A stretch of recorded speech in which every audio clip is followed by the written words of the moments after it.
requirement of the time that all of us start treating diabetes very energetically, enthusiastically. As far as the pathogenesis is concerned, all of you know that it is a combination of insulin resistance and decreased insulin secretion. This is again dependent on various genetic factors and environmental factors. The genetic factors, some of them have been detected, and a lot of research is going on for the genetic factors. And in fact, the latest research is now in the field of development of pancreatic beta cells, as well as insulin synthesis, insulin secretion, and insulin action. And they are trying to modify the gene in such a way that either we prevent the development of diabetes, or if at all a person develops pre-diabetes or diabetes, we can control it better with this genetic manipulation. And the most important thing in diabetes is to stop developing the complications of diabetes, and that is where the focus is. In the initial days when we were studying, we were treating diabetes, we were just treating the figures, that is the sugar. But now, instead of treating the figures, what we are doing is we are trying a holistic approach and trying to control the complications of diabetes. So after, and as far as the environmental factors are concerned, there are mainly two: the weight gain or obesity, and the second one is Chetan, sorry to interrupt, physical Chetan. inactivity. Chetan, Yes. sorry to interrupt, but your slides are not moving. Are you on the same Yes. slide or? Yes. Okay, okay. I'm on the same slide. Sorry. In fact, for these slides, I have not done any this thing. So I'm just giving you the eye view, a bird's eye Okay, view. sorry for that interruption. No problem, no problem. So yeah, the environmental factors are, as I said, that mainly two: obesity and physical inactivity. Initially, we used to say that in our country there is no obesity, we are having a lot of problem of undernutrition. But now it has been proved that, and various studies have also, like ICMR and RSSDI have proved that obesity is really a good, I mean, a big problem in India as well. And physical inactivity, all of us know that, especially the younger generation, they are very busy with their academic or with their career, and they hardly give any importance to physical activity. So physical inactivity is another important factor for the development of pre-diabetes and diabetes. So physical activity, that is exercise, as well as weight reduction, is very important to prevent the development of diabetes. Then the next topic, just now I'm doing is whatever conference I attended and whatever I'm giving you a nutshell, and then as I said, that we'll be going for brief review, and at the end, if time permits, we will again just summarize, and then we will have question answers. The management of diabetes, which was discussed in this conference, was sorry, before that, I think I'll go to diabetes diagnosis. The figures all of us know very well, that for a normal individual, fasting blood sugar of less than 100 milligram per deciliter, post glucose 2 hours blood sugar of less than 140 milligram per deciliter, and HbA1c of less than 5.7 is supposed to be a normal individual. Pre-diabetes is fasting blood sugar of 100 to 125, post-glucose blood sugar of 140 to 199, and HbA1c of 5.7 to 6.4. And for the diagnosis of diabetes, we can have either a fasting blood sugar of more than or equal to 126 milligram per deciliter, post glucose 2 hours more than 200 milligram per deciliter, or HbA1c of more than 6.5. Even a random blood sugar, if it is more than 200 milligram per deciliter, and if the patient is having associated symptoms of hyperglycemia, or he is having any hyperglycemic crisis, we can say that yes, this patient is suffering from diabetes, and we can start treatment in emergency for that individual and send the other investigations like HbA1c. So this is the diagnosis of diabetes and pre-diabetes. And then comes the management of diabetes. This management is mainly divided into two parts: the non-pharmacological means and pharmacological means.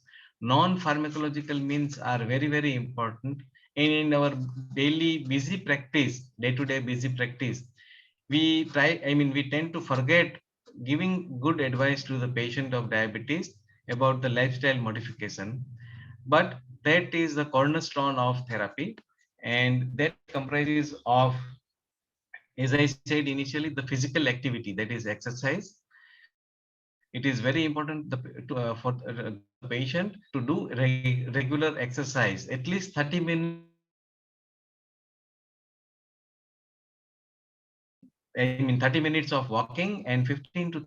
minutes of exercise. Obese people.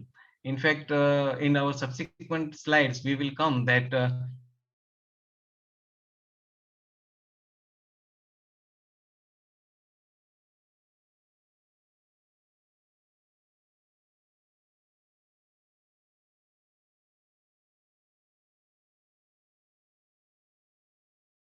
of exercise.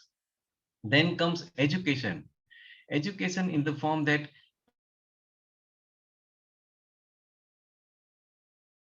majority of the patients who come to us for either diabetes or hypertension, 90% of them are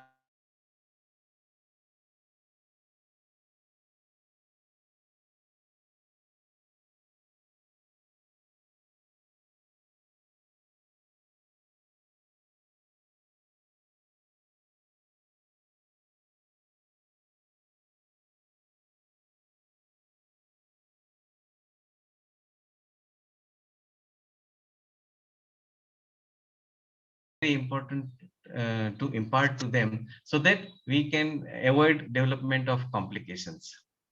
Then the next comes is lifestyle modification in the form of smoking cessation, smoking apart from smoking, tobacco consumption cessation, as well as alcohol. If the person is taking, ideally it should be stopped. If at all he cannot, then for a female 1 peg, and for a male 2 pegs at least. I mean two times in a week may be permitted, but of course in our state it is not very much important. Then we come to the pharmacological management, and this is a very important slide as far as this is, RSSDI is the Research Society for Study of Diabetes in India, and ESI is Endocrine Society of India. So our RSSDI and ESI has devised this therapeutic wheel, and this is a wonderful therapeutic wheel, and it comprises of available injectables as well as oral. And I will dwell some time on this therapeutic wheel, and I would request all the doctors that those who are practicing diabetes, they can have this wheel, therapeutic wheel, on their table. So whenever patient comes, they can have a look at this, because sometimes in our busy practice we may not be able to remember the various drugs which are available. So immediately from this, we can make out that which drug would be suitable for this patient. What they have done is, in this therapeutic wheel, the patients have been categorized as, I mean, and in diabetes treatment, now it is more of a patient-centric approach and not the glucocentric approach. So in the patient-centric approach, it is A, B, C, D, and then they have, initially it was A, B, C, D, and then they have added E, F, G, and H. What does this A to H stand for? A stands for age. So, in this, the age, as the age advances, you have smaller and smaller number of drugs which are available, and there are certain drugs which can be given in advanced age. Like if the person is having age of more than 65, metformin and DPP-4 inhibitors and AGIs are the preferred drug of choice.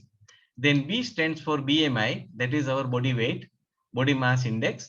And as the person becomes more obese, we will try to give the patient those drugs which either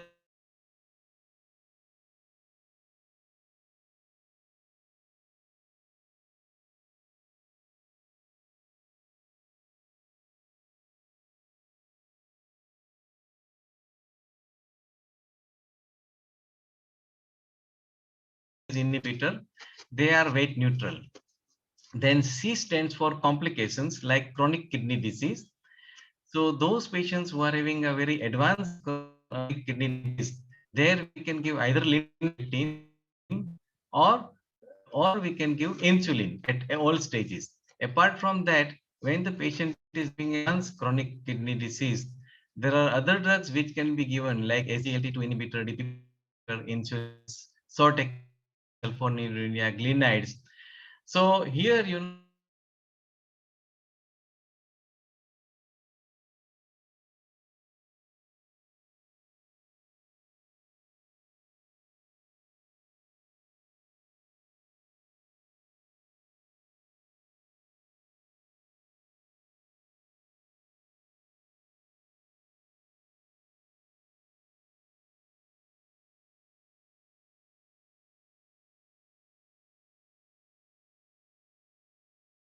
drug which is having its action independent of beta cell function. Like insulin is one drug which doesn't require help of beta cells. Then GLP-1 agonist, then SGLT2 inhibitors, and AGIs. These are the drugs which are having its action mechanism of action independent of beta cell function. So longer the duration of diabetes, we can give these drugs.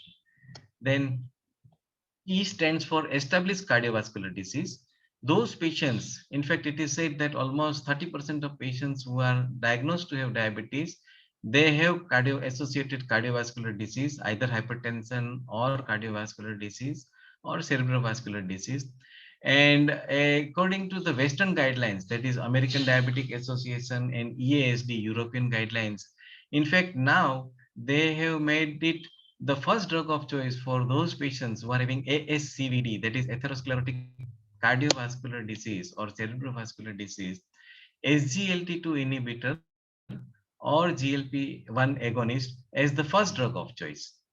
While in our country and according to WHO, we will come to that a little bit later, still metformin is the first drug of choice and sulfonylurea, taking consideration into the financial part, sulfonylurea is second. While as far as these Western the guidelines are concerned, the American Diabetic Association as well as EASD, they have put this sulfonylurea as the third or fourth drug now. So that is established cardiovascular disease. So in that case, if the patient is having associated CV, because both these drugs, SGLT2 inhibitor and GLP-1 agonist, they have got significant cardiovascular output or output benefits. The F stands for financial concern. So this is very important in our setup because many of our patients cannot afford the costlier drugs, and the newer drugs, that they are very expensive. So those patients who are having significant financial concern, we can give them either metformin is one of the best drug available at a very cheap rate. Sulfonylureas are again very economical, and pioglitazone is another important drug which is also economical. And insulin, the conventional insulin, rather than going for the newer insulins, we can give them conventional insulin, which can also be afforded by middle class or middle income patient group. G stands for glycemic status. The worse the glycemic status of the patient, we have to give stronger medicine. Better the glycemic status of the person, we can give lighter medicines. And as far as the worsening glycemic status is concerned, you can see in the red circle that insulin has got the highest efficacy in reduction of HbA1c, which is followed by GLP-1 agonist, sulfonylurea, SGLT2 inhibitor, DPP-4 inhibitor, and pioglitazone. And of course, metformin is to be given in all the patients. So after I complete the H, I will tell you that how do we go in this circle. H stands for hypoglycemia concern, especially in elderly patients and frail patients. Hypoglycemia is a major concern, and especially the nighttime hypoglycemia. So those people where we are suspecting that the patient may be having hypoglycemia, and we would like to avoid hypoglycemia because especially in elderly patients, sometimes they are not even able to tell or they are not able to have a hypoglycemia unawareness. And because of that, those drugs which doesn't give rise to hypoglycemia, like the SGLT2 inhibitor or GLP-1 agonist or DPP4 inhibitor or AGI and metformin, these are the drugs which have less chances or they do not give rise to hypoglycemia.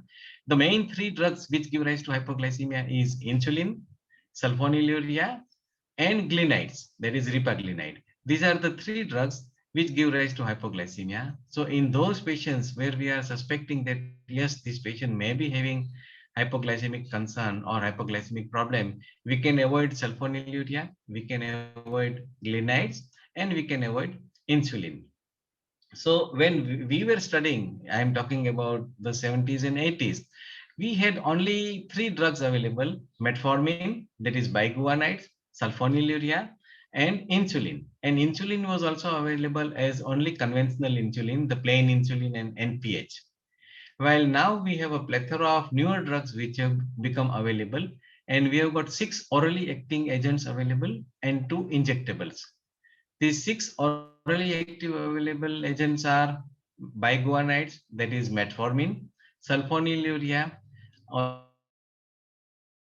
glazide, etc. Then short-acting sulfonylureas, glinides, ripaglinide. Then we have glitazones, that is PPAR gamma agonist, that is pioglitazone. In our setup, it is again a very important drug. Then we have some of the newer drugs which have come in last decade, that is DPP4 inhibitor. The examples of DPP4 inhibitor is sexagliptin, sitagliptin, teneligliptin, vildagliptin. All the gliptins are DPP4 inhibitors. And the latest is SGLT2, sodium glucose cotransporter 2 inhibitor. And in fact, now this is a drug which is highly promoted because of its CV benefit, because of its benefit on the renal this thing, that it is supposed to even halt or reverse the progression of chronic kidney disease in diabetic patient. And it is very helpful in cardiac rehabilitation also. So SGLT2 inhibitors are dapagliflozin, empagliflozin, canagliflozin. Dapagliflozin is now available fortunately in India at a relatively economical rate. When it was introduced, it was available with the, I don't mind, I think telling the trade name, Forxiga, which was very expensive, almost more than 40 rupees a tablet. But now the newer drugs which are available with Indian companies, like there are many companies, USV, Alembic, and so many other companies, which are having this dapagliflozin, and it is available almost at a price of 10 rupees a tablet. So our patients can afford it. I mean, many of our patients can afford it. So we can give them these SGLT2 inhibitors. Then as far as the injectables are concerned, GLP-1 analog, that is liraglutide, which are available in our country, dulaglutide, and semaglutide. Semaglutide, of course, is available. They have been trying in oral form. It is available in oral form, but not still available in our country. And insulins, all of us know about insulin, but now there is a lot of development in insulin also. And the newer insulins are available, basal insulins are available, short acting and ultra short acting insulins are available. So if the time permits, today what I am planning to do is I am covering up only the type 2 diabetes. I am not covering type 1 diabetes, as well as I am not covering the other parameters like the medical nutrition therapy and exercise and physical this thing because of lack of time. So after this, we will come down now to some of the important lectures, which there were many good lectures, but because of this time constraint, what I thought was I will try to cover up 2-3 till the time permits. And this was one good lecture about, we till now we were always thinking that type 2 diabetes is only type 2. But then there were some thoughts that whether there is a clustering of diabetes in this type 2 also. And they found that yes, there is a subclass or subgroup of type 2 diabetic patients as well.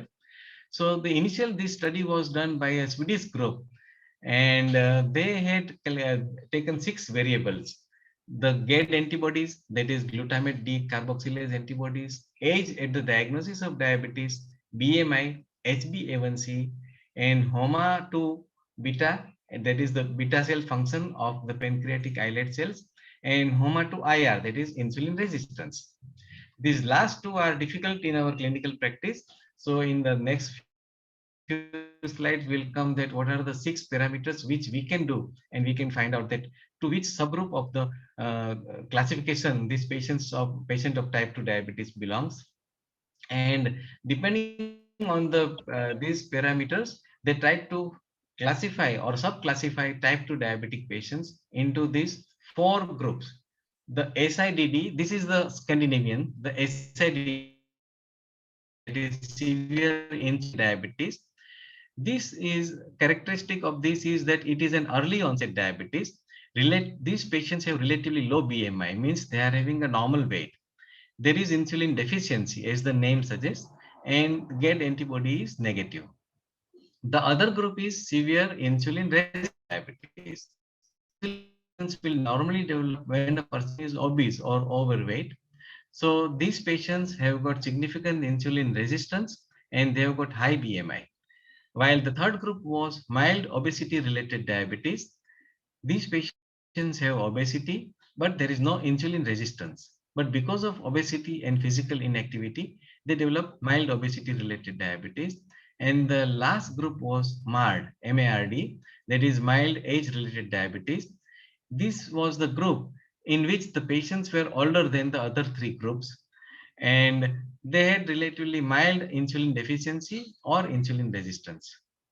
So then this was the Swedish study, and our Indian researchers they tried that whether we can replicate this same thing. And we all know that Indian phenotype is a very different because we have a lower age at the onset of diabetes, we have a lower threshold for BMI, we have higher serum insulin levels because of insulin resistance. We have a very characteristic dyslipidemia, like our HDL cholesterol is low, we have high triglyceride, we have increased small dense LDL, which would be present in metabolic syndrome. We have decreased levels of adiponectin. We have increased abdominal obesity or central obesity, what we call, and visceral fat. Inflammatory markers like CRP are high in our Indian Asian population, and low birth weight, that is thin fat Indian. Because of this, there is a higher prevalence of type 2 diabetes, as well as there is a higher premature incidence of premature CVD, cerebrovascular and cardiovascular disease. And that is why this cluster analysis was done in India. About 8 to 10 centers were taken in the South India. This study was carried out by Dr. Mohan's group. He is very popular in Chennai. He has a very big diabetic center in Chennai. And they took age at diagnosis, BMI, waist circumference, HbA1c, serum triglyceride, HDL cholesterol, and C-peptide fasting and C-peptide stimulated. And later on, only the first 6 parameters were taken and last 2 parameters were taken. They compared the Scandinavian and Indian clustering, and they found that it was not comparable. Our population was different, especially the middle two, that is severe insulin resistance diabetes and MOD, mild obesity related diabetes. They were different. There was different age, different BMI, glycosylated hemoglobin was different. And because of that, they postulated that for India, for Indian population, we have a different subclass of type 2 diabetic patients. And the first and the last one, that is SEED and MARD, are the same, but the middle two are IROD, that is insulin resistant obese diabetic, and SERD, that is combined insulin resistant and deficient diabetes. So I think this is becoming quite complicated for us because there were almost 3 to 4 lectures on this subclass or subgroups of type 2 diabetic patient. And so what we will come down to that, what is the importance of this classifying it into subgroups or subclass? The importance is, I think I'll skip this slide, a very busy slide. What is the clinical relevance of this clustering? The relevance is if we can diagnose that this patient belongs to SAID or he belongs to MARD or he belongs to IROD, then there are the complications will depend on that which type of the patient has got subclass. Like retinopathy incidence is maximum in SAID group, that is severe insulin deficient diabetes, while as far as nephropathy is concerned, it is more in SID group and IROD group, and to some extent in SERD also, combined insulin resistance and deficient diabetes. While chronic kidney disease is more common with SERD, that is combined insulin resistance and diabetes, right? And because of this, so if we know to this, then know there's more chances of developing this particular